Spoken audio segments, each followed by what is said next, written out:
You bet. USA Radio. Hey, Chef, how are you? This is Chris. Chris, what's going on? Hey, when are you going to send me that peanut butter and jelly recipe? That's a joke. It's literally peanut butter and jelly between two bread. Do you need a recipe? You know what? Yeah, I thought about that. Like, it goes back to that great Amazon Super Bowl commercial. Uh-huh. The recipe is the name of the sandwich. That's right. That's right. I remember that. Every time I think about that, I crack up. So, all right. Well, listen, we're going to be into a break in about a minute. I'm going to let you three talk for a couple minutes to kind of warm each other up. Then we're going to go live at 23. We're going to have you for 7 minutes. How's that sound? Sounds good. Thank you. All right, my friend. Hang on. I'll have you guys three talking here in 1 minute, okay? Yep. All right, sir. Login credentials. And I learned something. I had mentioned the word tokens. I did not know that when you put in your password, that is basically the same thing as they refer to that as tokens. I had no idea, but I just learned that today. Tokens, of course, make it easier for people to log into their popular apps and services. It's kind of, when you tell your computer, save my password on this computer. Yeah. So that's what it is. But there are It's companies that use tokens to pay for video. Like you can buy 50 tokens for iTunes. Yes. And then get a song for 1 token or 2 tokens or whatever. And this is not the same thing as that. So that's when it's basically convenience. So you don't have to, and heaven knows we've got passwords for everything. So it just makes it easier for people to log in. The flaw presented itself in 2017, but was just discovered last month after Facebook engineers noticed unusual login activity. Some independent researchers say the damage could extend far beyond Facebook's borders. Panic not. When we come back on the other side, I'll tell you how to hopefully avoid hackers gaining access to that. I know it's impossible to stay ahead, but I will do my best to try to keep you safe. I don't care anymore. We're Rod and Ray, and this is... Hey, guys. Yeah. I have the great Chef Duran, who we can warm up before the interview if you guys want to say hello. Sure. Bring him on. What's going on? What's going on? What's cooking, Chef? Oh, man. Another day in paradise, I know. isn't it, baby? It's very early. You'll have to excuse me. How are you, Chef Duran? Good. It's funny. I was having a conversation with someone about eating pizza for breakfast. It's normal, right? It's totally fine. Absolutely. Hey. It's funny. We were just talking about the same thing yesterday. You know what? The chef's after my heart, because I could eat pizza any time of day or year. Well, first of all, Ray and I we did a graveyard shift for 4 years, and like at 6 o'clock in the morning, I don't want eggs sunny side up that stare back at me. I'd much rather have a cheese pizza. How about eggs on the pizza? Okay. There you go. That sounds kind of good. Yeah, like you're an adventuresome kind of guy. I'm the world's plain Jane. Chef Duran, it would be. I defy anyone to try to cook for this guy. She gave up 20 years ago. 5 things. Listen, how boring is that? I got a 7-year-old son, so I understand. And you're a chef. Certainly, if anybody has the ability to turn kids on to food, it would be someone like you. I think there's something physiological about it. I think certain people have certain taste buds that they just don't eat a lot of foods. I mean, like, the hell of my life was that I was going to get drafted and have to eat the food that the military gave me. Yeah, that could be part of the problem. Is how you were raised and what foods you got exposed to, and how much of it was a wide range of flavors. And it happens to some people. I know some adults who are just like, they don't care about food, and I'm like, how do you not care about food? Oh, I know it's certainly more than just sustenance. When Rod got sick about 1.5 years ago, and I said, what if this was your last chance to have your last meal? Think of all the wonderful things, and you would taste and say, I could have been having this my whole life. But I was so bad as a kid that my mother would make stew, and I would separate it. The peas went over here, the potatoes went over there. The meat went over here.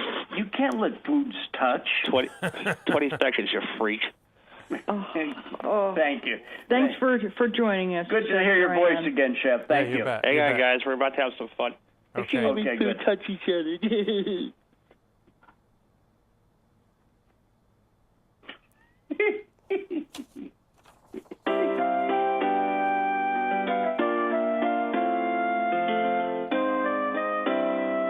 Welcome back. Great to have you with us on this Thursday morning. We're Ray and Rachel. It is special guest time. It's one of the show's favorites. It really is. It's one of my favorites for sure. Joining us is the Food Network's host of Ham on the Street, none other than Chef Duran. Good morning, Chef. Happy football season. Happy football season. Thanks for having me on, guys. Oh, thanks for returning to us. I understand that you, of course you do, have some really great, tasty, filling, even nutritious, we'll go crazy, gridiron grates to serve during football games, and also some grilling ideas as well. Sounds like a book title, Gridiron Grilling. Go ahead.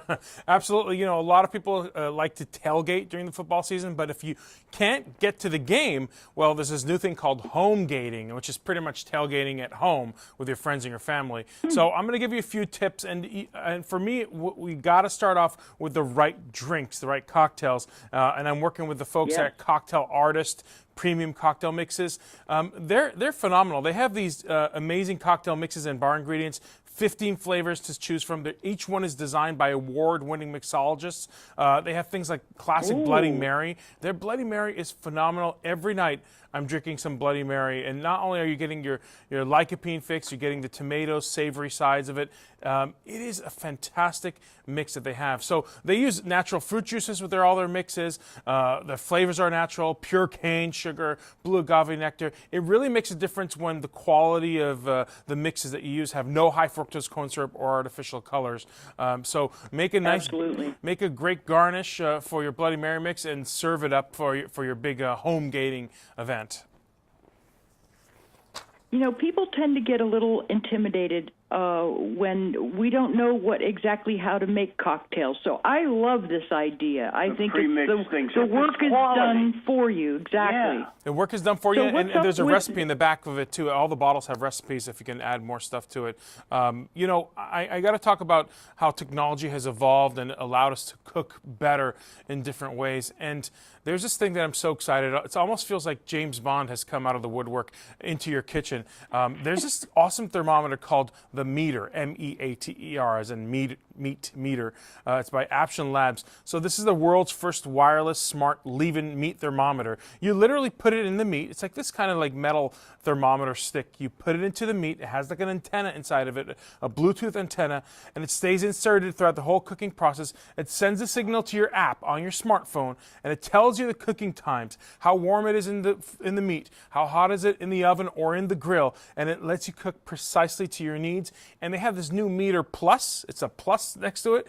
It's amazing. The base station is like a radar almost, so you can go as much as 165 feet beyond your grill and your oven and know exactly what temperature the meat you're cooking is at that moment. This makes it just foolproof here. And trust me, I can be a fool when it comes to some type, meat temperatures, and to be able to leave it in the entire time, that's awesome. Overcooking roasts and undercooking other stuff can be not only not as tasty, but dangerous to your health.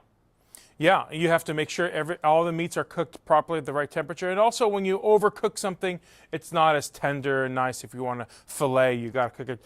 In my idea, medium rare is the way I go, but you do it to your liking. But you can't overcook certain meats that don't have enough fat in it, because otherwise they'll just be dry and chewy. But this is the Meter Plus will help you with all that. And I know we were talking about eating pizza for breakfast earlier on before we got on the air. And the biggest thing for me is to order pizza and have the kids wait impatiently for the pizza delivery to come. So I'm actually working with DiGiorno, and they pretty much solve that problem. They have like fantastic crispy pan pepperoni pizza that you can bake at home. It's the right temperature. The toppings are there. They have it all. So it's covered edge to edge with cheese. It comes with its own pan. It browns and crisps the crust for that crunchy outside and the soft inside. In 25 minutes, you pretty much have delivery pizza in there. So if you want it for breakfast, go on ahead and do that. Or if you want to do the little home gating and tailgating thing, it's right there in front of you. No need to order in when you can just throw DiGiorno in the oven.